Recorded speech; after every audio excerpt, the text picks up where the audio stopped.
Hello, Packer fans, wherever you may be. It's time for another edition of the Pack Attack Cast. It is a victory Monday as the Packers successfully take down the Cincinnati Bengals yesterday afternoon. And there's a lot of things to talk about in this game, so we're going to break through that, break the game down, what went right, what went wrong, and what we can take into the next game against the Cardinals. Uh, in just a moment. But first, a couple business news and notes. I want to thank everybody. We successfully got to 11,000 subs today. Can we get to 12,000 before the kickoff of the game against the Cardinals on Sunday? I know it's a lot to ask, but if you haven't given us a subscribe, give us a subscribe, and let's see if we can get to 12,000 before kickoff against the Bengals. I will be at that game live. Feel free to drop me an email if you'd like to meet up at the game at packattackcast@gmail.com. Once again, I will be at the game against the Cardinals in person. So I'm very excited about that, and hopefully I'll see all those great Packers fans travel. I've been to see the Packers several times in the desert, and I know the Packers fans always love to travel for their team, especially where they can go to a nice warm climate in October. So looking forward to seeing all of the Packers fans, either whether you're from Wisconsin or you're traveling from a local area like myself. Very excited about seeing the Packers fans next Sunday. Not only is it a victory Monday, but it is a division leading Monday. With the Lions' loss on Sunday night, which was a significant surprise for me, so much so that I didn't even register that this was a possibility earlier on Sunday. But if the Packers are now first in the division with only one loss, as you know, we do have a tie, and the Lions have played one more game. But this is significant for the Packers to have an opportunity to get ahead of the Lions again.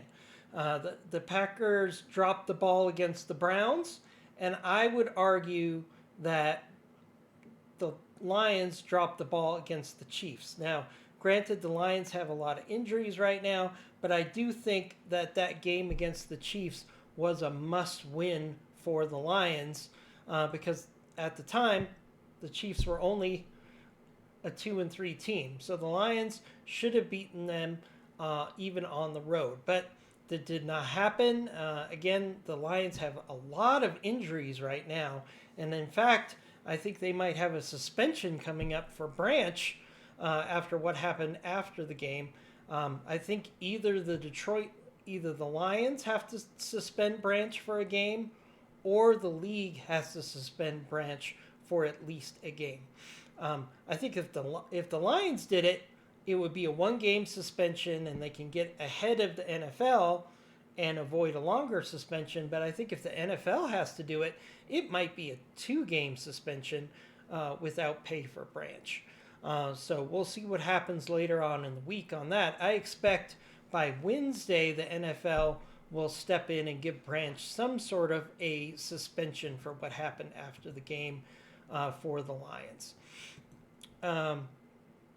Let's get back to the game against the Bengals. The Packers win 27-18 in a game that felt a lot closer at some periods of times than it really was if you look at the stats.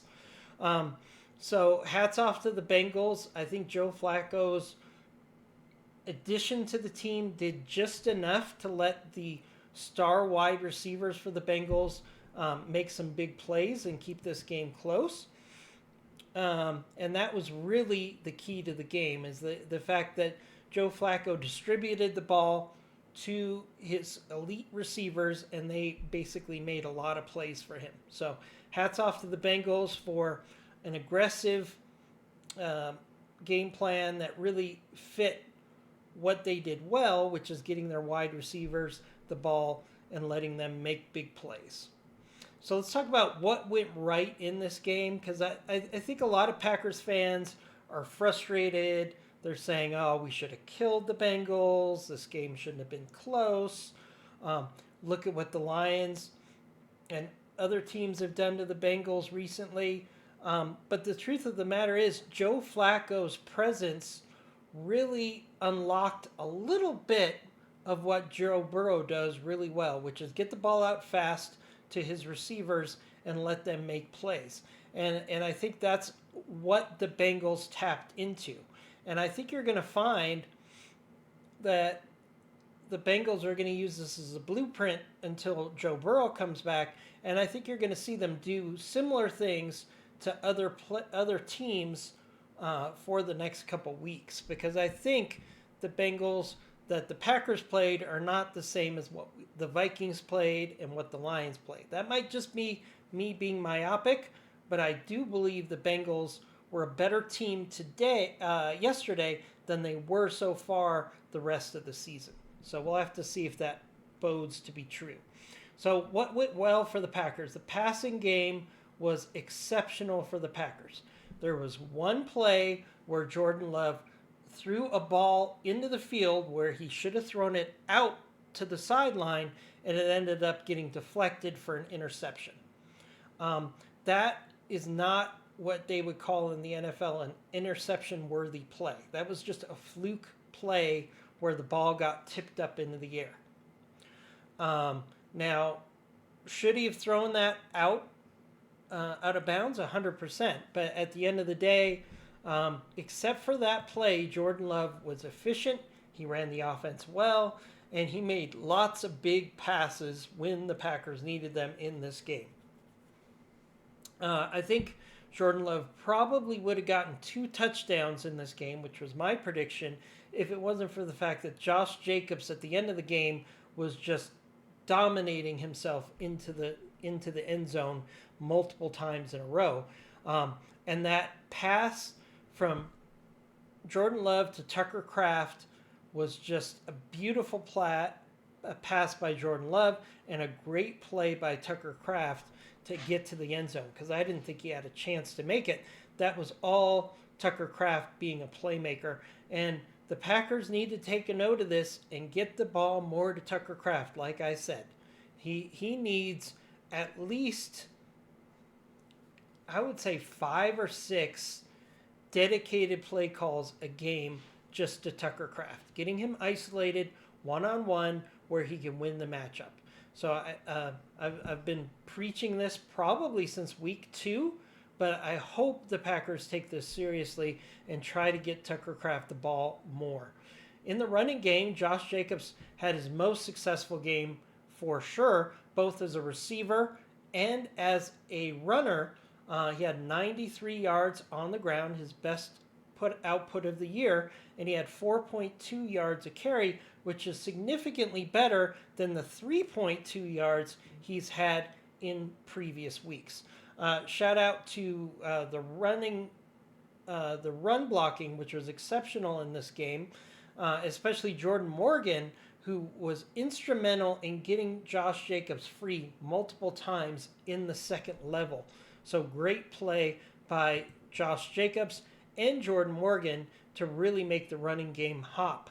Especially impressive since Josh Jacobs actually had the stomach flu in this game and actually threw up several times, and he was still very effective despite probably being dehydrated and lower on energy, but he was just a playmaker in this game. Offensive line health. This was a big game for the offensive line health. We're going to talk about the pass protection in a minute, which really struggled in this game. But having the solid number 1 projected offensive line for the Packers in this game for the first game time since week number 1 was significant. The O-line struggled a little bit, especially in pass protection. That might have been rust since some of the starters hadn't played for a few weeks due to injury, or it could have been that those players are still not 100% physically, but at least they were on the field and they did provide more than what we've seen in the past couple weeks from the offensive line. So that was really good to see. In fact, Jordan Morgan possibly may have taken the job as the starting right guard. We're going to have to watch that very carefully. He played most of the second half at right guard, and consistently he was getting Josh Jacobs open on the second level. And that could mean Jordan Morgan, if the rest of the offensive line is healthy, is your right guard of the future. So we're going to have to watch that very, very carefully. All right, let's talk about what went poorly for the Packers. Pass protection. The line did not protect well in this game at all, even though they were up against a subpar defensive line. There was constant pressure against Jordan Love. Jordan Love had to scramble. He had to make throws off script.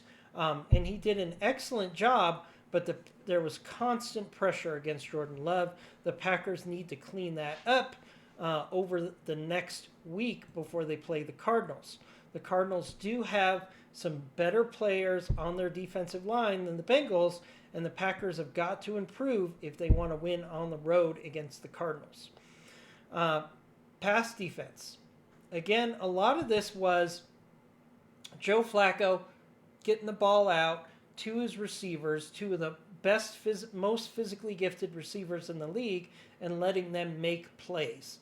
The Packers did a fairly good job of stopping them from becoming big plays, but Higgins and Jamar Chase were able to really cut the Packers, death by 1,000 cuts by getting consistent 10-yard plays in the passing game, really by Joe Flacco just hitting the open target short close to the offensive line and letting those receivers make big plays. That's something you'll probably see other teams try to simulate, although they don't have the playmakers that the Cincinnati Bengals do. So we got to see if that will improve. But as I say all the time, pass defense and pass rush go hand in hand. And I think one of the reasons the pass rush really struggled, or the pass defense really struggled, was because the pass rush was always just a half a second away from getting a sack.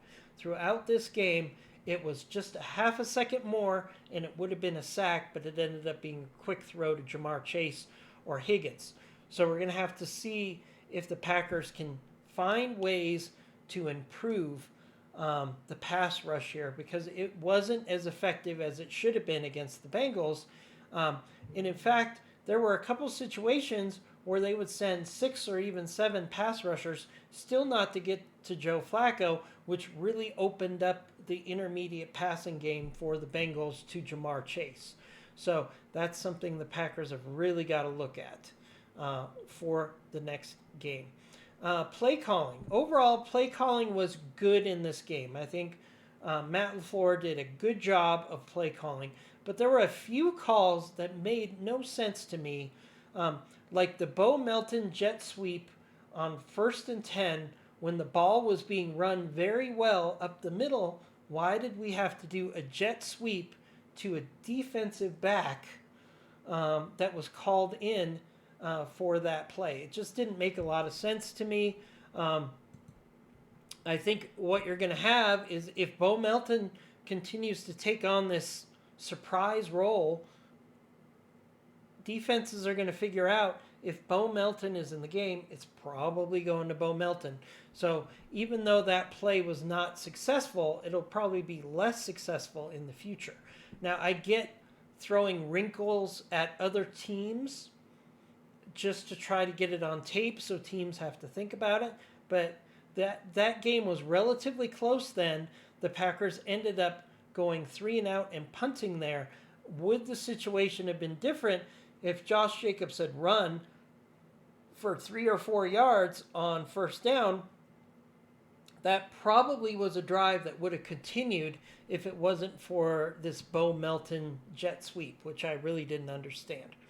Overall, it was a win that got us first in the division, which is always the number one goal for the Packers. Win the division, and then we'll worry about seeding later on. But winning the division is your best chance to get into the playoffs and to get some home games in the playoffs, is to win the division. So right now the Packers are first in the division. They're coming off a solid win, but I think they need to build on this momentum and get better each week. The Packers have very winnable games against the Cardinals, the Steelers, and the Panthers. The Packers should be, I believe they should be 6-1-1 when they play the Eagles at home on Monday Night Football. If they're at 6-1-1 facing an Eagles team that suddenly looks vulnerable, I think they can win that game against the Eagles and be a real big tone setter for the rest of the season. So we're going to have to see what happens there. So for the rest of the week, we're going to talk more about what went wrong, how it can improve between now and the game against the Cardinals, what went right, and how they can take that as a positive into the game against the Bengals. Against the Cardinals. And then what the Packers can do to continue to grow and build momentum going into the game against the Eagles, because that's really where they need to set the tone. The most important games for the Packers still on the schedule are Packers versus the Eagles and Detroit on Thanksgiving. Those two games are going to have an overly large impact on how the rest of the season goes for the Packers. So we need to continue to dig deep and find ways to make the Packers better week in and week out as they build up momentum for those huge games against the Eagles and the Lions that are going to go a long way to determining the division and the playoff seeding for the NFC. We'll see you tomorrow for another edition of the Pack Attack Cast. As always, we would love to get a subscribe, so please give us a subscribe and go Pack Go.